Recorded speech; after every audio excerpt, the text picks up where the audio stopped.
언뜻 보면 일반 초상화와 다를 게 없어 보이는 진주 귀걸이를 한 소녀는 왜 이렇게 인기가 많고 비쌀까요?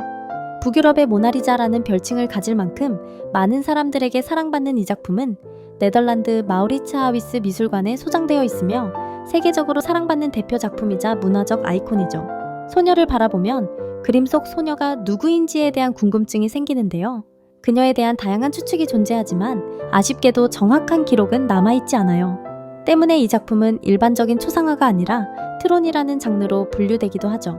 트로니는 특정 인물을 그대로 묘사하기보다는 화가가 상상 속에서 그려낸 전형적인 모습을 표현하는 장르로 환상 속에 존재하는 얼굴을 의미해요. 미술학자들이 이 그림을 트로니로 추측하는 이유는 17세기 네덜란드에서 어린 소녀가 값비싼 진주와 고급 파란색 염료로 만들어진 터번을 착용하는 것이 시대적 배경과 맞지 않다는 분석에서 비롯되었죠.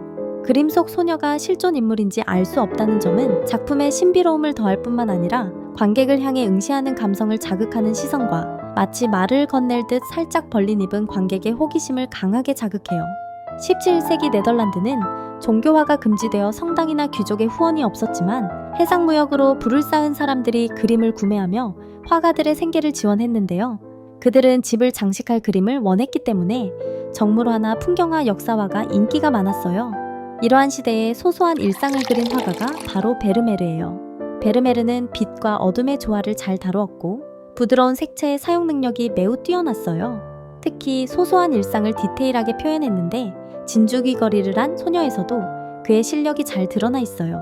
소녀의 얼굴과 진주 귀걸이를 빛으로 강조함으로써 생동감 있게 표현했고 파란색 터번과 노란색 옷의 대비를 통해 소녀를 캔버스의 중심으로 이끌고 있죠. 그림에서 흥미롭게 봐야 할 것이 터번에 칠해진 파란색인데요.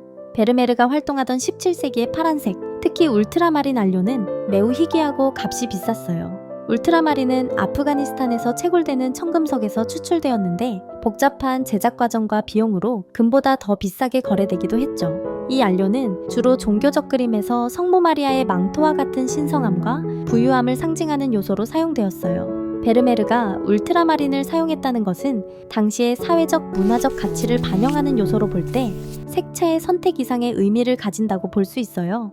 작품의 제목에서도 알 수 있듯이 소녀가 착용한 진주는 그림의 중심에 있는 만큼 중요한 요소인데요. 진주는 순수함과 부유함을 상징하며 소녀의 우아함과 세련된 분위기를 배가시키는 역할을 하죠.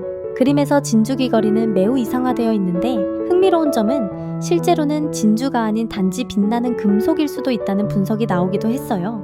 이는 베르메르의 빛 표현 기술이 얼마나 정교했는지를 보여주는 증거이기도 해요.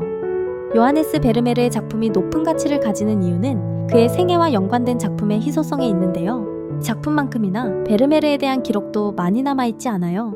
그의 출생 신고서나 상속 관련 기록 등 몇 안 되는 공문서가 대부분이랍니다. 베르메르는 동시대 화가들에 비해 약 36점이라는 매우 적은 작품을 남겼는데 이는 작업에 대한 그의 신중하고 섬세한 태도와 빛과 색채를 완벽히 표현하기 위해 많은 시간을 들였기 때문이에요. 당시 베르메르는 지속적인 후원을 받을 만큼 널리 알려지지 않았고 경제적으로 어려운 상황에서 작업량은 제한될 수밖에 없었어요. 특히 말년에는 많은 수의 가족을 부양하기 위해 작품을 판매해야 했는데 이 과정에서 그의 작품이 유럽 전역으로 흩어지게 되었죠. 또한 베르메르는 작품 대부분에 서명을 남기지 않았으며 당시 작품 유통 기록도 체계적이지 않았기 때문에 일부 작품은 사라지거나 다른 화가의 작품으로 잘못 분류되기도 했어요. 게다가 그는 43세라는 이른 나이에 사망하면서 그의 작품 수는 더욱 희소해졌죠. 생전에 큰 주목을 받지 못했던 베르메르는 19세기 이후 재평가되며 거장의 반열에 올랐는데요. 그는 델프트 화가 길드의 수장으로 2차례나 선출될 만큼 실력을 인정받았지만 화가로서의 업적에 대한 기록이 거의 남아있지 않아 그의 삶 역시 진주 귀걸이 소녀처럼 미스터리로 남아있어요. 특히 20세기 후반 트레이시 슈발리에의 소설을 원작으로 한 영화가 대중적 인기를 끌면서 그의 작품이 전 세계적으로 널리 알려지게 되었어요. 작품에 담긴 문화적 파급력과 이를 둘러싼 이야기가 대중의 많은 관심을 끌며 그의 예술적 가치를 더 높이게 되었죠. 또한 베르메르 작품의 전시와 소장은 매우 제한적이기 때문에 그의 작품은 미술 시장에서 높은 가치를 가졌어요. 그의 작품을 보유한 미술관들은 막대한 방문객과 문화적 자산을 확보했고 자연스럽게 작품의 가격 상승에도 크게 기여했어요. 결과적으로 희소성과 문화적 예술적 가치를 모두 갖춘 베르메르의 작품은 오늘날 미술 시장에서 독보적인 위치를 차지하고 있죠.